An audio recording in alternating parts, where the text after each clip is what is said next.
Pourquoi la prépa? Moi j'ai choisi la prépa parce que je savais pas du tout ce que je voulais faire après. Et comme je venais d'une terminale S, je me suis dit que c'était une continuité un peu logique et que ça me laisserait un peu plus de temps pour décider après ce que je voudrais faire. Et c'est une super voie d'accès pour plein d'écoles qui ne sont pas accessibles directement après le bac. C'est vrai, il y a pas mal d'écoles d'écoles qui peuvent être accessibles par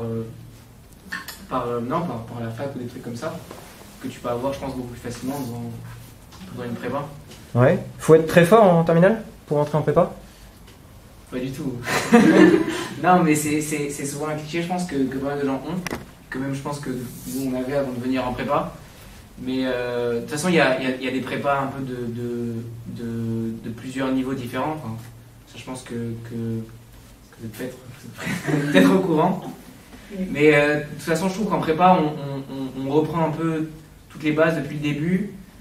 Ensuite, après, c'est vrai que ça va vite, mais non, il n'y a pas besoin forcément d'être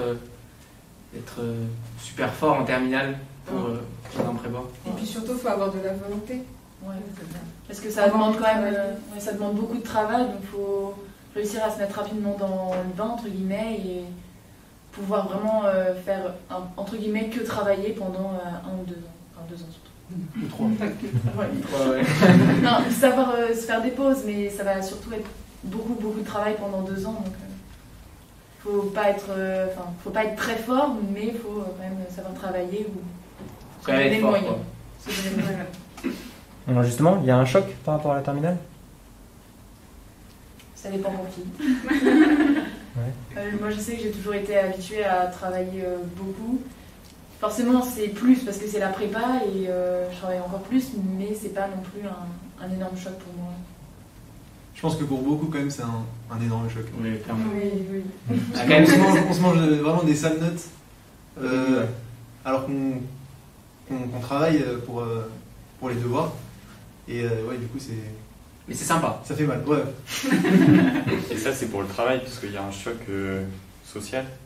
Enfin, pour sortir, maintenant, on sort plus tout le week-end, il y a max une sortie par semaine, et enfin, tout le temps est un peu chronométré.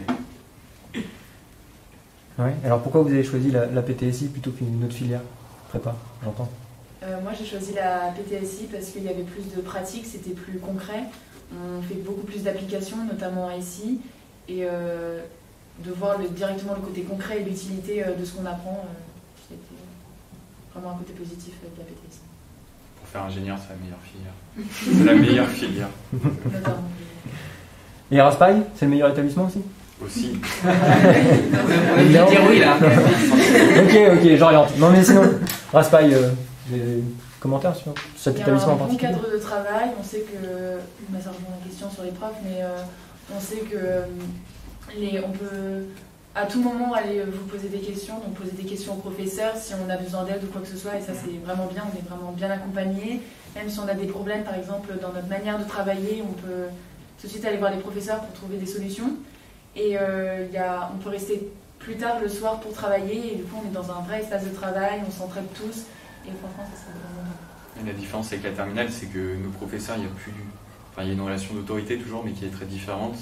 Maintenant, ils sont plus là juste pour nous aider, parce que c'est pour nous qu'on travaille.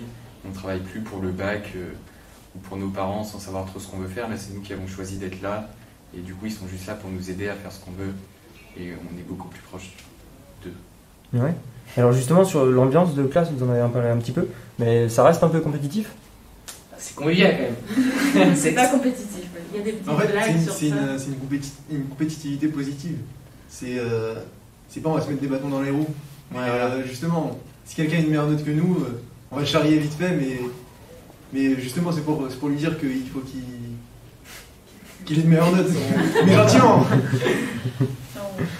Alors, ouais. Il y a vraiment une bonne ambiance qui fait que je pense qui contribue aussi à la réussite de chacun. On a envie de venir parce qu'on se sent bien aussi dans la classe. Ouais. On a parlé déjà un peu du choc sur le perso dans le travail, et les cours en eux-mêmes, ils sont durs aussi? C'est long. C'est long. Ouais. C'est beaucoup plus long que les cours en terminale. Je sais pas dans vos lycées, mais moi principalement, c'était des blocs d'1 heure. En fait, on se rend compte qu'on travaillait pas au lycée puisqu'on n'a pas le temps de s'y mettre. Là, c'est vraiment 2 heures pleines. Et et ça enchaîne toute la journée, toute la semaine. Ouais, 2-3 heures, c'est des longs moments de concentration. Puis, Et ça, c'est un peu dur de réussir à bien se concentrer pendant 2 heures, mais ça se fait et on se rend compte qu'on apprend beaucoup plus de choses. et puis il y a le travail à la maison aussi, je trouve qu'il n'est pas à négliger. C'est vraiment, je pense qu'on doit être pas mal dans ce cas, en terminale, de pas du tout bosser chez soi. Et là, par contre, en prépa, si on bosse pas chez soi, c'est C'est fini. c'est fini. Donc il y a à la fois le travail, au lycée en cours, parce qu'il y a quand même beaucoup d'heures de cours, ça c'est vrai. On travaille le mercredi après-midi. Ensuite, on a aussi des DS le samedi. Mais C'est marrant de dire ça. mais ce qui est sympa, c'est qu'on peut, enfin ça je rebondis sur la question de tout à l'heure, mais il y a le lycée en fait qui est à notre disposition et on peut rester le soir. Souvent on reste entre nous, entre groupes de potes et je trouve qu'on travaille bien, tous ensemble. Et voilà, c'est sympa, mais il ne faut pas négliger aussi le travail en dehors du lycée et parfois au lycée. Alors, vous avez un peu grillé ma question suivante du coup, mais les profs, vous avez des choses à rajouter sur les profs à Raspail? Bah ouais, du coup ça j'ai été dit en fait. Ça a volé ma question. mais oui, mais du coup les profs nous soutiennent.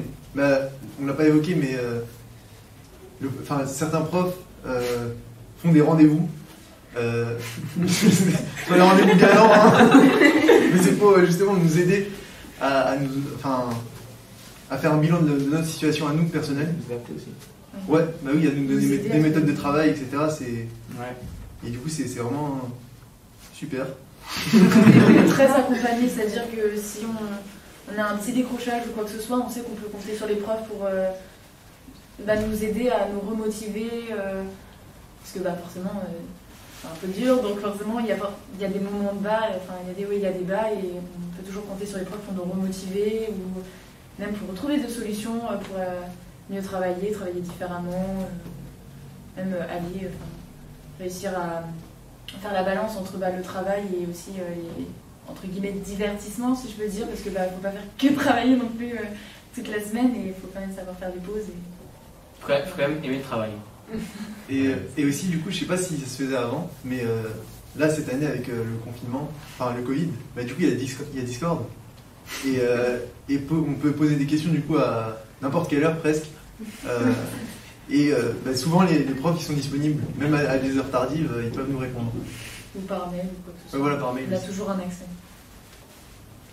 Et alors, l'école, ça se passe comment l'école? Ça se passe super bien. Non, mais c'est super intéressant parce que du coup, on a une mise au point. C'est un cycle, on fait maths, anglais, puis physique, SI la semaine d'après. Et du coup, on sait qu'on va avoir une mise au point toutes les 2 semaines. Donc, ça nous empêche de décrocher. Et même si on arrive en colle sans trop comprendre quelque chose, le colleur, il va pas être là pour nous descendre, mais pour nous aider à comprendre la notion. Et du coup, c'est jamais du temps perdu et ça peut même faire gagner du temps. Je pense que...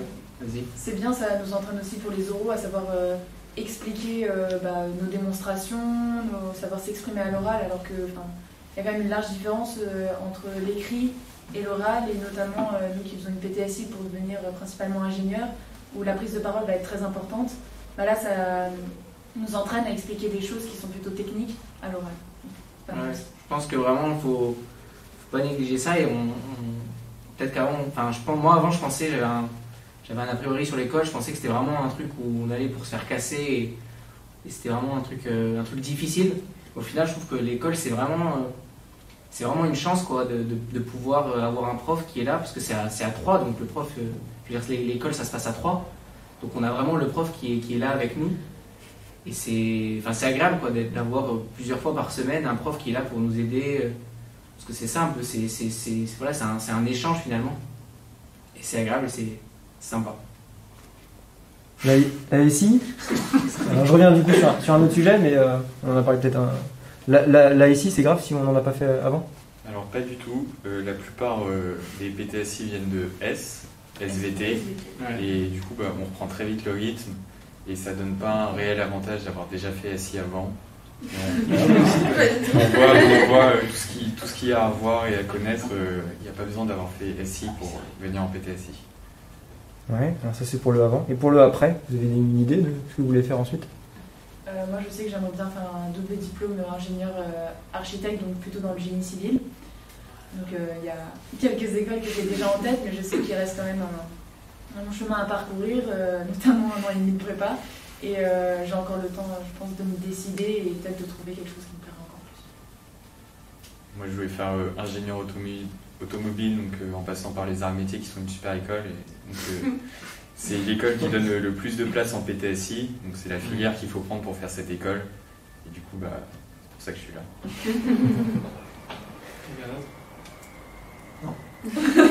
Non, je pense que pour beaucoup, la prépa, c'est justement un moyen de se laisser du temps pour choisir. Et du coup, moi, je suis toujours dans ce temps, en fait. Et puis On verra plus tard.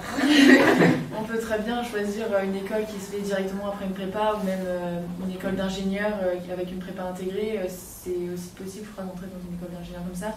Ça nous laisse du temps pour réfléchir, même si finalement on revient vers une voie entre guillemets plus classique. Ouais, en plus, faire une prépa, ça débouche sur énormément de choses. Du coup, et puis même moi, final, j'avais prévu à la base de faire une école de cinéma. Mais c'est possible de faire Louis Lumière après une prépa scientifique. Ouais, moi aussi, vraiment, il y a plein de débouchés. Ouais, je voulais faire du design moi aussi à la base. Et au final, je suis attelé en prépa. c'est vrai. Mais du coup, je veux dire, je me suis renseigné et il existe il y a un double diplôme que j'aimerais faire avec les arts et métiers. C'est avec le NSCI, les arts et métiers, qui propose du design, un double diplôme ingénieur et design. Et je trouve ça super parce qu'il y a tellement de doubles diplômes, des cursus dont on entend parler, qui sont accessibles après la prépa. Ça nous laisse 2 ans pour réfléchir, tout en apprenant énormément de choses qui vont nous servir après, et même en voyant maintenant concrètement à quoi ça nous sert, tout ce qu'on apprend. Ça ferme pas de porte. Voilà, c'est ça. Au contraire. Ouais, et pour donner un autre exemple, il y a Antoine. Bon, il veut faire après la prépa, il veut aller en école de commerce, je crois. Et du coup, c'est possible. Il ne faut pas forcément passer par une prépa commerce pour aller dans une école de commerce, mais on peut aussi passer par une prépa scientifique. Tout est possible. Bon, alors je crois qu'on a bien compris que c'était beaucoup de boulot, mais globalement, ça va, vous êtes heureux? Ouais, quand même. Franchement, ouais. Bah oui. Faut arriver à s'organiser, quoi. C'est beaucoup de boulot. Faut s'accrocher le premier mois, les 2 premiers mois qui peuvent Non, être vraiment compliqués, mais après on prend le rythme et ça devient quand même beaucoup plus simple. Je m'attendais personnellement à largement pire. Je sais que c'est énormément de travail, mais après il y a aussi une rupture avec toute notre vie d'avant, en tout cas pour moi. Et c'est beaucoup de travail, mais c'est quelque chose de très intéressant qui nous donne envie de travailler et d'apprendre plus et de continuer. Ouais, et puis ça se fait. je veux dire, c'est sympa aussi cet esprit de. Il y a vraiment un esprit de groupe, de classe en prépa. De franche camaraderie. Voilà. Et c'est vraiment une expérience, quoi. En fait, c'est parce qu'on n'est pas seul dans cette galère entre guillemets. Ouais, voilà. Mais Si on s'entraide. ouais, voilà, c'est ça. On partage la souffrance. Bon super, merci beaucoup. De rien.